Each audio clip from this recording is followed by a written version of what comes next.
Good day everyone, we are the group 1 and we will be discussing the experiment 2, which is the water and its properties. So as we all know that water with the chemical formula of H2O is a vital and universal solvent playing an important role in all types of biological and chemical processes. So water is a compound made up of two hydrogen atoms bonded in one oxygen atom. The atoms of water are held together by covalent bonds where electrons are shared between the hydrogen atoms and oxygen atoms. So for the properties of water, we have the 7 key properties of water that is elaborated in our report. First, we have the polarity. So due to water's unequal sharing of electrons between oxygen and hydrogen atoms, it results in water to become polar. So water's polarity allows it to dissolve a large variety of substances. So second properties of water, we have the solvent properties. Due to the water's polarity, water is a universal solvent because of its exceptional ability to dissolve a wide variety of substances, both ionic and polar. So we have this rule that like dissolves like, meaning polar tends to dissolve in polar and nonpolar substances tends to dissolve in nonpolar also. Third property, we have the high specific heat. So when heat is added to water, the hydrogen bonds between its molecules absorb the energy and undergo partial breaking. So this process allows water to absorb a considerable amount of heat while only experiencing a modest rise in temperature. So conversely, when heat is removed from water, the hydrogen bonds release energy, so it helps to moderate temperature changes. So fourth property, we have the high heat of vaporization. So water requires a significant amount of heat to change from liquid to a gas or vapor. So this property is crucial for cooling of organisms through processes like sweating and transpiration to plants. Fifth property, we have the density. So unlike most substances, water reaches its maximum density at 4 degrees Celsius. So below and above this temperature, its density decreases. So this property is essential for survival of aquatic life during freezing conditions. Sixth property, we have the cohesion and adhesion. To simplify this, cohesion is a process wherein water is attracted to water. And adhesion, on the other hand, water is attracted to other substances. Seventh and last property, we have the hydrogen bonding. So the polar nature of water allows it to form a hydrogen bond between molecules, so this gives a water a high surface tension and making it an excellent solvent for many substances. So in this experiment, several tests are conducted to determine the properties of water, namely water as universal solvent, water as a good medium for biological reactions, and lastly, we have the properties of water. So now let us proceed to the objectives of this experiment. For the objectives of this experiment, generally, this experiment specifically aims to, number 1, we have to determine the unique properties of water, and second is to appreciate the importance of water, especially in biotic and abiotic systems. For the methodology, materials, we have sodium chloride, sugar, gelatin, copper sulfate, margarine, ethanol, test tube rocks, gasoline, citric acid powder, sodium bicarbonate powder, string rods, semi-permeable membrane, water cellophane, and string. In completing the experiment 2 entitled Water and its Properties, we need 3 procedures such as first, water is a universal solvent. Combine 0.5 grams of NaCl or sodium chloride, sugar, gelatin, CuSO4 or copper sulfate, margarine, and ethanol in 6 test tubes. To dissolve the materials, add 1 ml of water to each tube and shake well. If necessary, add more water. Replace the water in the solubility test with CHCl3 or the chloroform. Second, water is a good medium for biochemical reactions. In a dry test tube, combine 0.1 gram of dry citric acid and sodium bicarbonate. Watch to see whether a chemical reaction happens. Then add 10 ml of water. Moving on into the methodology procedure for properties of water solutions. First is to start by obtaining a dialysis bag and soaking it in clean water for about 10 minutes to ensure it is fully hydrated. And fill the hydrated dialysis bag with 30 ml of the water sample you want to analyze for its properties. Tie the dialysis bag securely to prevent any leakage. Rinse the tied bag thoroughly with clean water to remove any excess solutes or contaminants on the bag's surface. And then place the rinsed bag in a beaker containing the ionized water, ensuring that the levels of fluids inside and outside the bag are the same. Add a few drops of pH indicator solution to the water inside the beaker before dialysis begins. So this will provide a visual indication of the water's initial pH. Allow the dialysis to proceed over a designated period, monitor and record any changes in the water's properties over time. And lastly is to observe any color changes or shifts in the pH indicator solution within the beaker during the dialysis process. These changes can provide insights into alterations in the water's acidity or alkalinity as it equilibrates with the surrounding deionized water. And now let us proceed to the results and discussion. Table number 1. Solubility of substances in water and gasoline. We have 6 substances. Sodium chloride is soluble to water, but insoluble to gasoline. Sugar is soluble to water, but not soluble to gasoline. Gelatin is also soluble in water, but not soluble in gasoline. Copper sulfate is soluble in water and not soluble in gasoline. Margarine is not soluble in water, but soluble in gasoline. And ethanol is both soluble in water and gasoline. So, what makes these substances soluble in water but not in gasoline, or soluble in gasoline but not in water? So let's find out those properties that makes them soluble or not soluble. Solubility of sodium chloride in water and gasoline. In water, when sodium chloride is added into water, the crystal lattice of sodium chloride begins to dissociate into Na positive ion and Cl negative ions. The positive portion of water molecules attract the negative chloride ions, and the negative components of water molecules attract the positive sodium ions, which allows the water to dissolve the salt. So meaning,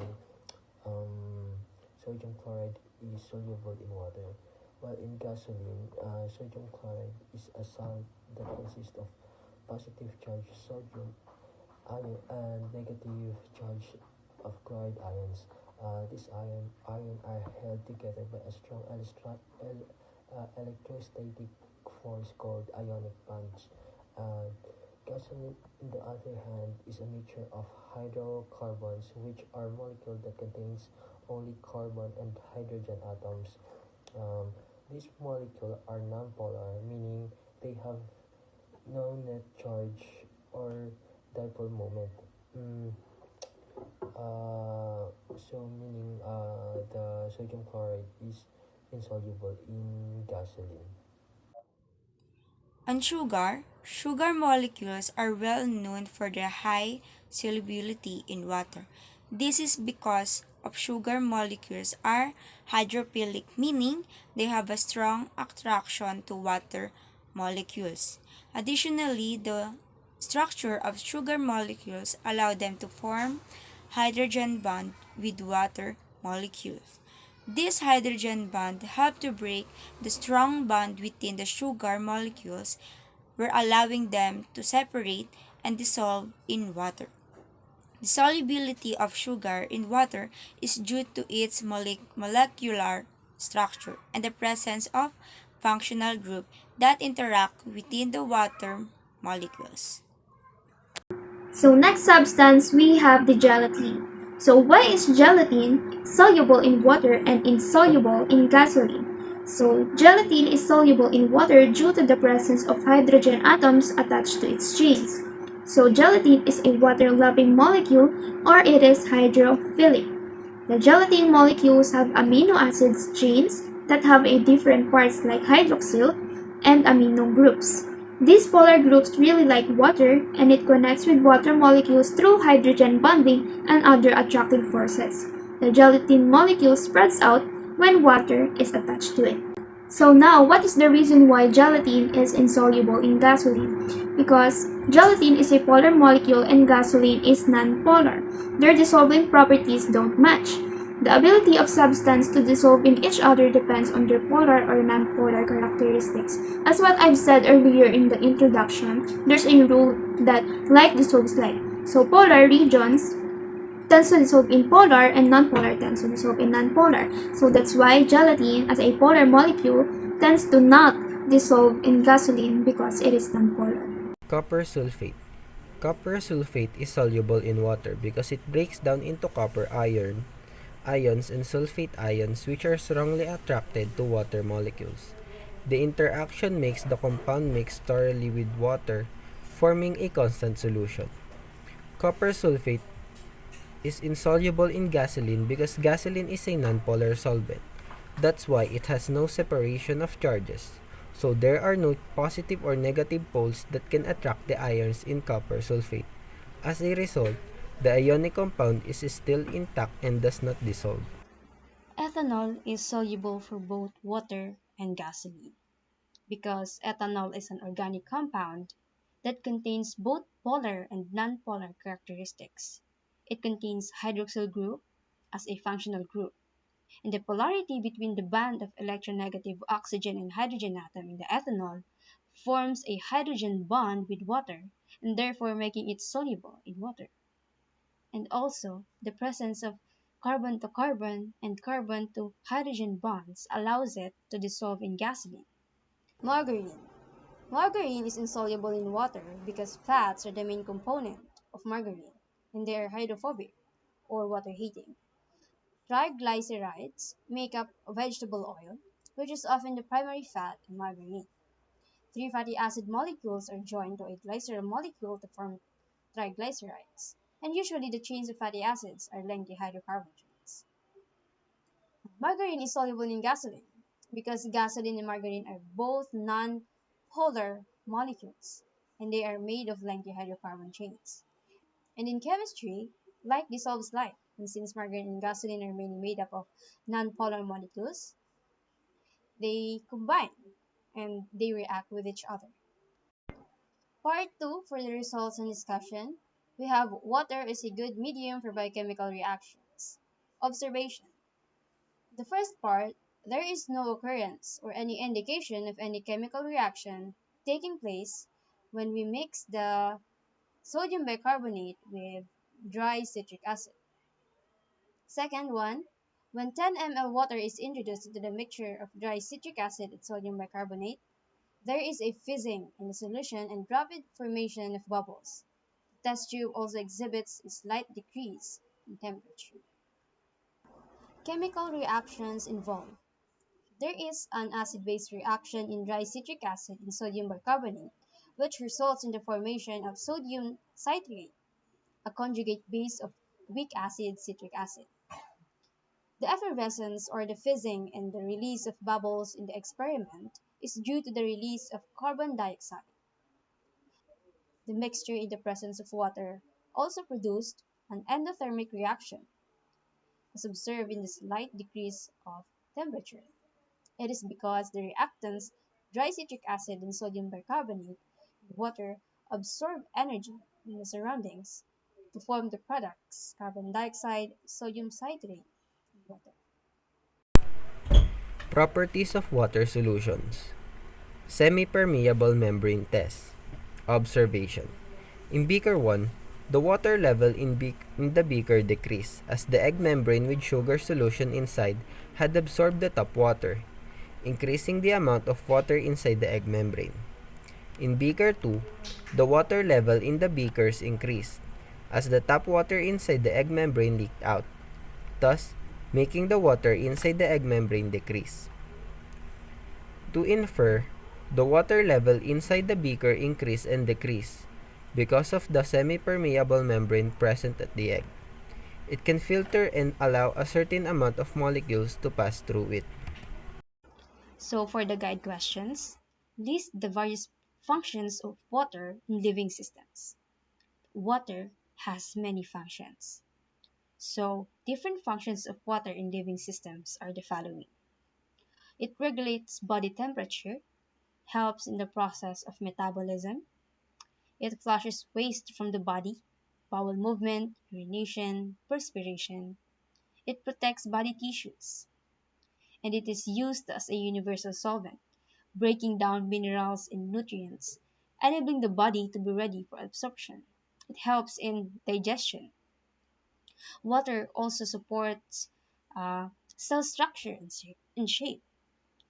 It is also crucial for development and formation of membranes that surrounds the cell, and it helps in the process of photosynthesis and preserves the heat balance within living organisms, acting as a vapor within our body. So those are some of the functions of water in the living systems.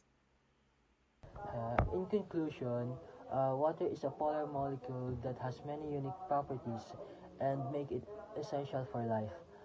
Water provides a living environment for many aquatic organisms such as fish, algae, and bacteria.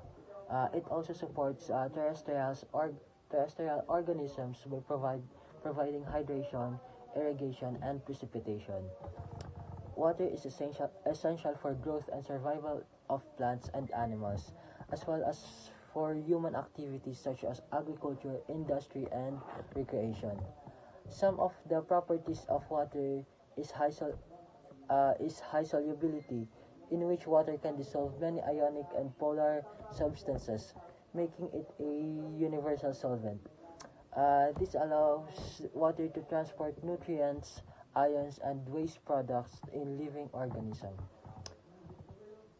Water is a vital component in biotic and abiotic systems, uh, as it influences various aspects of life and the environment. Water is a great medium for biological reactions.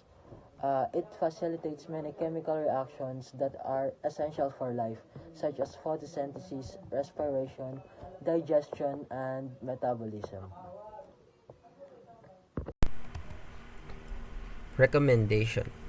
Based on the obtained results in the experiment, the following recommendations are made. To have a better result of the experiment, it is recommended to execute the experiment in 3 trials. Also, prepare an adequate amount of solute and solvent to clearly see the difference between them. Shake the solution well to clearly see if there is a reaction or none. It is also recommended to soak the egg in the solution for about 24 hours. So lastly, we have the references. So here are our references for the experiment. Again, we are group 1, and this is our presentation for experiment number 2, water and its properties. Thank you.